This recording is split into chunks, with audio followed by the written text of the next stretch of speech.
Selamat datang di The Deep Dive. Hari ini kita mau ngoprek isi kepala sama perjalanan karirnya Mas Kasih Kendra. Hmm, Dia ini kan salah satu sosok penting ya di Dinas Pendidikan dan cara berpikirnya itu jujur unik banget. betul. Kami dapat rekaman wawancara panjang sama dia, jadi kita bisa benar-benar membongkar logikanya. Misinya adalah memahami inovasi-inovasi apa yang dia ciptakan, visi apa yang dia tawarkan, yang semuanya dimulai dari latar belakang yang dia sendiri sebut anak singkong. Oke, mari kita bedah bersama. Tentu. Dan ini penting untuk diingat ya. Ini bukan sekedar cerita biografi from zero to hero gitu. Bukan. Ini lebih ke soal membongkar pola pikir di balik setiap tindakannya. Yang menarik di sini adalah bagaimana setiap pengalamannya, bahkan yang terasa sepele, itu membentuk sebuah filosofi yang konsisten loh. Beberapa idenya mungkin terdengar nyeleneh ya atau radikal. Akarnya, semuanya punya alasan yang kuat dan lahir dari kenyataan di lapangan. Gitu. Oke, kita mulai dari akarnya dulu deh. Filosofi hidupnya, dia punya prinsip hidup itu mengalir saja. Hmm, Kalau dengar sekilas, kedengarannya pasif banget ya. Kayak ya udah pasrah aja. betul. Ini jebakan pertama nih kalau kita mau coba pahami pemikirannya. Mengalir versi dia itu bukan kayak ranting kering yang ikut arus tanpa tujuan. Oke. Bukan. Dia mengibaratkannya seperti air sungai. Air itu kan mengalir, tapi dia punya tujuan yang jelas, entah itu danau atau laut. Ada tujuan akhirnya. Nah, ada tujuan akhir, ada intensi. Jadi, ini filosofi yang aktif sebetulnya. Terus bergerak maju, tapi fleksibel kalau ketemu rintangan. Dan filosofi mengalir dengan tujuan ini kayaknya nyambung banget sama Betul. Sama identitas yang dia bangun. identitas yang dia ciptakan untuk dirinya sendiri. Perintis bukan pewaris. Dia lahir dan besar di pinggiran Tasikmalaya, dan ini bukan cuma fakta geografis, tapi jadi inti cara pandangnya. Saya setuju, filosofi itu penting. Tapi, kita juga harus lihat konteksnya. Filosofi ini jadi kuat karena pengalamannya sebagai orang pinggiran. Dia percaya betul pembangunan itu harusnya dari pinggir ke pusat, bukan sebaliknya. Analoginya pun tajam loh. Peradaban besar dunia, kayak Mesir atau Mesopotamia, lahirnya di mana? Di pinggir sungai kan? Bukan di tengah daratan yang nyaman. Jadi inovasi sejati itu, menurut dia, lahirnya di perbatasan, di tempat yang serba terbatas. Nah, selain lahir di pinggiran, dia juga anak dari keluarga pendidik. Ini pasti ada pengaruhnya kan? Salah satu cerita masa kecilnya yang menurut saya luar biasa itu soal kebiasaan literasi. Oh, yang di SD-nya tahun 90-an itu ya? Iya, betul. Cerita itu kuat sekali. Dia bilang, kalau pagi-pagi belum baca buku, rasanya ada yang kurang. Persis. Dia bahkan menyamakannya dengan perasaan orang beriman yang meninggalkan sholat. Coba kita renungkan deh. Itu artinya membaca sudah bergeser dari kewajiban menjadi, kebutuhan spiritual. Wow. Ini level penanaman karakter yang paling dalam. Kebiasaan ini bukan lagi soal jadi pinter, tapi soal menjaga keseimbangan batin. Fondasi inilah yang nanti akan membuat semua inovasinya itu nggak pernah lepas dari tujuan pembentukan karakter. Nah, dengan fondasi literasi sekuat itu, orang mungkin mikir masa remajanya bakal lurus-lurus aja jadi anak baik. Tapi ternyata energinya meluap-luap. Justru sebaliknya ya. Iya, dan disinilah orang tuanya harus puter otak. Waktu SMP, dia aktif di semua organisasi. OSIS, Pramuka, PMR. Tapi pas SMA, dia malah berontak dari jalur formal. Ke membangun komunitas informal di lingkungan rumahnya. Oh ya, Iya, kayak pecinta alam, grup musik. Ini menunjukkan sejak dini dia sudah punya kemampuan mengorganisir orang tanpa butuh jabatan atau struktur formal. Skill kepemimpinan organik gitu. Tapi yang paling mengejutkan, apa tuh? dari semua itu, tidak ada satupun yang mengarah ke profesi guru. Cita-citanya jauh panggang dari api. Emang apa cita-citanya? Jauh banget. Dia ingin jadi perwira polisi intelijen, atau kalau enggak, jadi pengusaha sukses biar bisa keliling dunia. Wah, oke. Tapi takdir berkata lain ya. Titik baliknya justru sebuah kegagalan. Dia nggak lolos seleksi akademi kepolisian. Iya, betul. Akhirnya, atas arahan orang tuanya, dengan setengah hati, dia masuk D2 PGSD, Pendidikan Guru SD. Ini penting kita garis bawahi, dia masuk dunia pendidikan bukan karena panggilan jiwa. Tapi karena keterpaksaan. Tepat, karena keterpaksaan. Butuh waktu hampir setahun untuk dia bisa menerima jalan hidupnya itu. Lalu apa yang akhirnya membuat dia berdamai dengan keadaan? Peran seorang mentor. Ada satu dosen yang melihat potensi terpendam di dalam dirinya, lalu membimbingnya secara personal. Momen ini bukti nyata bagaimana intervensi yang tepat dari seorang pendidik bisa mengubah lintasan hidup seseorang. Dari keterpaksaan, dia perlahan menemukan bahwa dunianya memang di situ. Panggilan jiwanya akhirnya ditemukan, bukan dicari dari awal. Oke, dan setelah dia jadi guru CPNS di SDN Ranca Endem, sebuah sekolah di perbatasan, nah disinilah ceritanya jadi benar-benar liar. Iya, Metode-metode yang dia pakai di sana, terus terang, saya belum pernah dengar sebelumnya.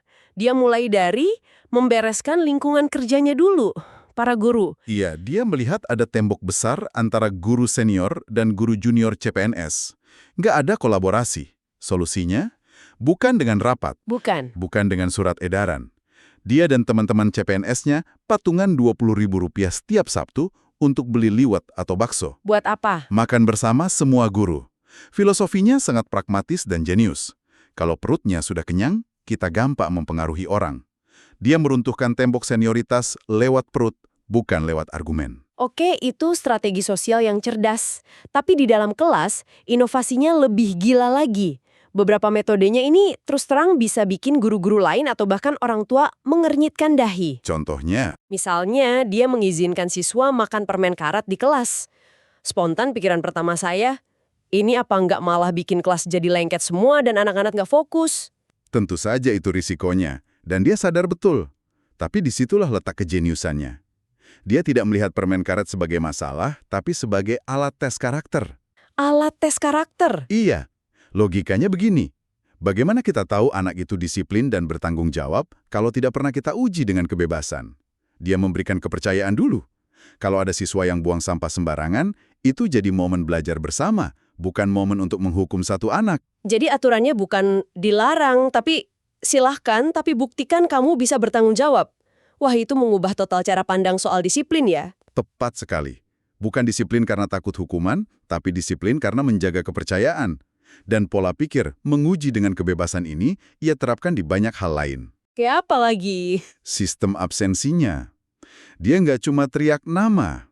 Dia sediakan spidol emas untuk yang datang sebelum jam 7 dan spidol hitam untuk yang terlambat.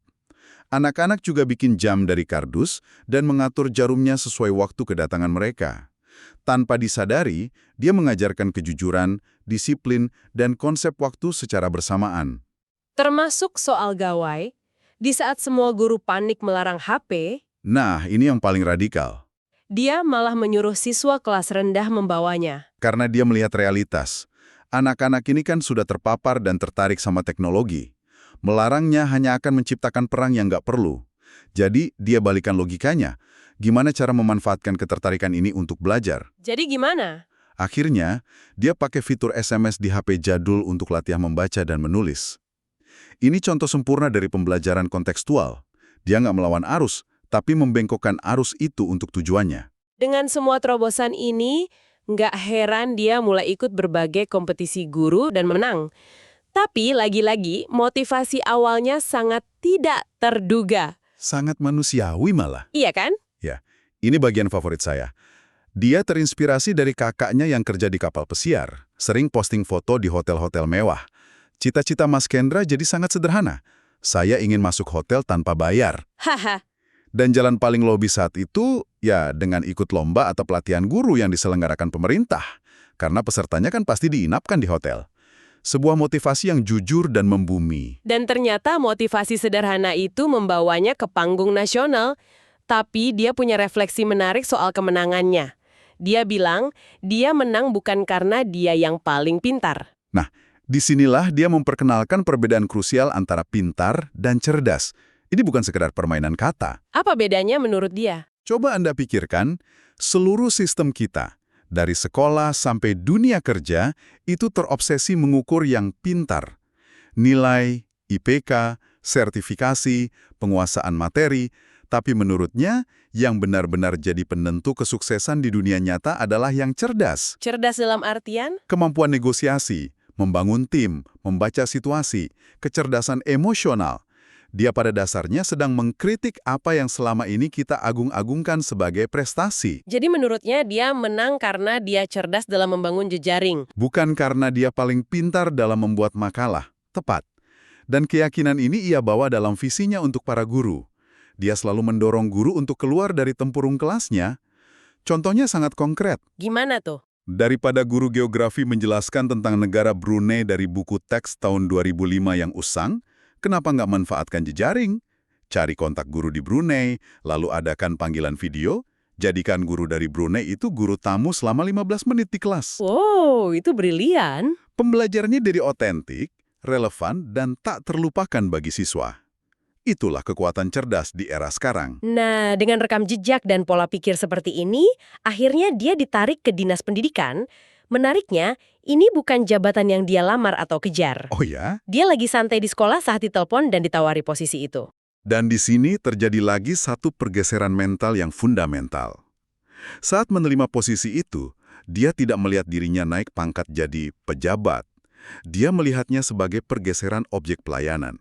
Dia bilang, dulu saya melayani 30 siswa di kelas, sekarang tugas saya adalah melayani ribuan guru, kepala sekolah, dan pengawas. Dia memosisikan dirinya sebagai pelayan. Betul, bukan penguasa. Makanya jargon yang dia usung sejak awal adalah Sing Nyaah Ka Guru. Apa artinya itu? Dan kita perlu memahami frasa Sunda ini lebih dalam. Sing Nyaah Ka Guru. Kata nyaah itu lebih dari sekedar sayang. Nyaah punya unsur kepedulian yang mendalam, perlindungan, pengasuhan, seperti kasih sayang orang tua pada anaknya.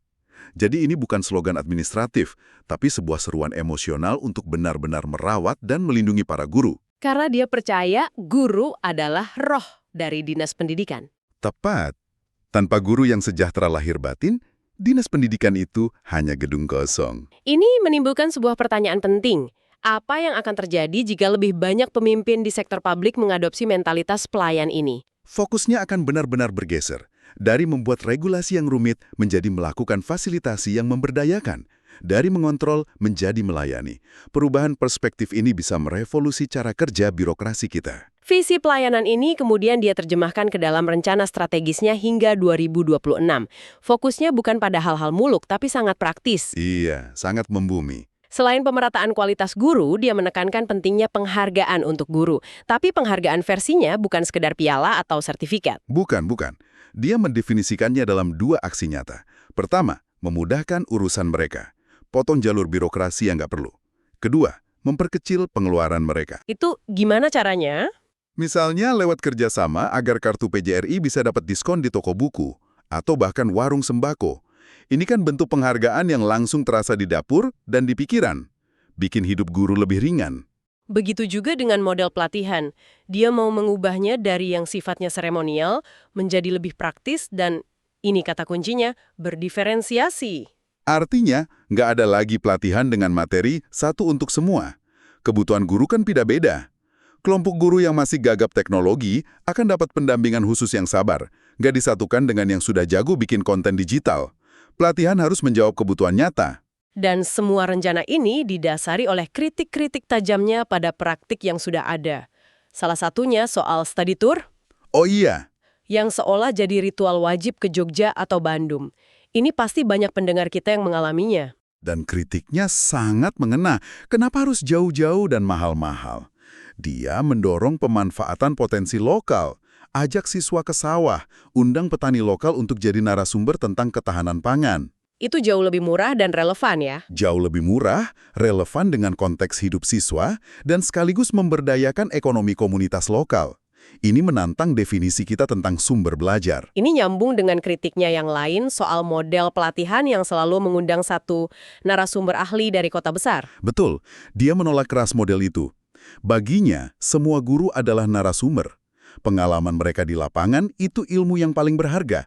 Kutipannya yang paling menohok adalah, kenapa kita harus bermain peran kalau peran aslinya ada? Apa maksudnya itu? Maksudnya, untuk belajar matematika tentang jual-beli, kenapa guru harus pura-pura jadi penjual dan pembeli di depan kelas? Kenapa nggak undang saja tukang cilok yang tiap hari mangkal di depan gerbang sekolah untuk masuk ke kelas selama 15 menit? Wow. Biarkan dia yang mengajarkan konsep modal, untung, rugi, Narasumbernya otentik, ilmunya nyata, dan ini adalah bentuk penghargaan tertinggi pada keahlian yang ada di tengah masyarakat kita. Jadi setelah kita bedah semua ini, ada 2 pesan utama yang bisa kita simpulkan ya. Pertama, untuk para pendidik. Posisikan profesi ini sebagai panggilan jiwa, bukan sekedar pekerjaan. Karena panggilan jiwa menuntut totalitas. Pekerjaan hanya menuntut tuntas. Betul. Dan pesan kedua, Untuk para pembuat kebijakan, pesannya sederhana tapi mengakar. Sing nyaah ka guru. Rawatlah guru dengan kepedulian yang tulus. Karena ketika guru merasa dirawat dan dilayani, mereka akan bisa melayani para siswa dengan energi dan cinta yang berlipat ganda. jadi apa artinya semua ini bagi Anda yang mendengarkan? Ada satu konsep terakhir yang mengikat semua ini, yaitu kesadaran. Menurut Mas Kendra, kunci dari semua tindakannya adalah konsistensi antara pikiran, perkataan, dan perbuatan. Saat ketiganya sudah selaras, kebaikan dan inovasi itu akan mengalir secara alami tanpa perlu dipikirkan. Dia menutup wawancaranya dengan sebuah analogi yang sangat dalam. Analogi yang mana? Dia berkata, kalau kita masih sadar bahwa saya ini orang baik, berarti kita belum benar-benar menjadi orang baik. Sama seperti orang yang tidur pulas, dia nggak sadar kalau dia sedang tidur. Kalau dia masih sadar, berarti tidurnya belum nyenyak. Orang yang benar-benar baik, kata dia, hanya akan terus mengalir berbuat baik tanpa perlu label atau kesadaran bahwa saya sedang berbuat baik. Tindakannya sudah menjadi refleks, sudah menjadi karakter. Sebuah pemikiran yang sangat reflektif. Dan sebagai penutup, kami ingin meninggalkan Anda dengan satu pertanyaan untuk direnungkan. Setelah mendengar semua ini, coba Anda pikirkan, jika seorang guru dituntut untuk lebih menarik daripada gawai, dan seorang petani atau tukang cilok bisa menjadi narasumber yang lebih otentik daripada buku teks, apa sebenarnya peran sekolah dan ruang kelas di masa depan?